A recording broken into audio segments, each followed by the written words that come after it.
Sa una, iwapas la kayo ka suito sa among gibaligya lang nga itlog. Gamay-gamay pa gyud to. Pero to ilan ang natilawan, mao nga nidaghan tungod kay lahi ra kuno ang itlog sa sarimanok compare sa uban. Lami ang iyang pagka yellow. So mao nga sa among bulyog diri karon, gilisod pag kog supply. Tungod kay ang maka tilaw sa among itlog ng baligya di na gyud namo adto sa lain. So lami kayo ang klase sa itlog ang quality sarimanok, sa itlog sa sarimanok. Taghama gyud nga kumpanya nga moduol.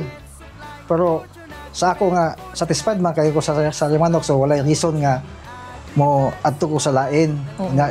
Ang sarimanok pod nga mga staff kalinga po sila mo konsulta unsay mga problema, na mga ipanghatag po sila nga unsay mga tabang, mga event support sa mga training, nga naabot sila ang unako na kalingaw nga mo assess na. Daghang kayo salamat.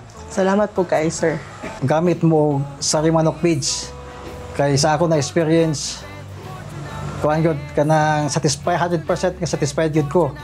No, so mas maayo pod nga ang inyong buhi mulapas og 10,000 kay mao gyud ay angay nga pang commercial. Pero kung mga ginagmay ra pod nga pang backyard ra, okay ra pod na kung kamo mismo ang muatiman. Pero kung magsweldo magsuho mo laing tao, so mas maayo 10,000 kapin kay ang itlog karon wala gyud problema.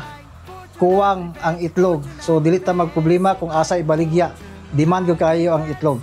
Daghang salamat.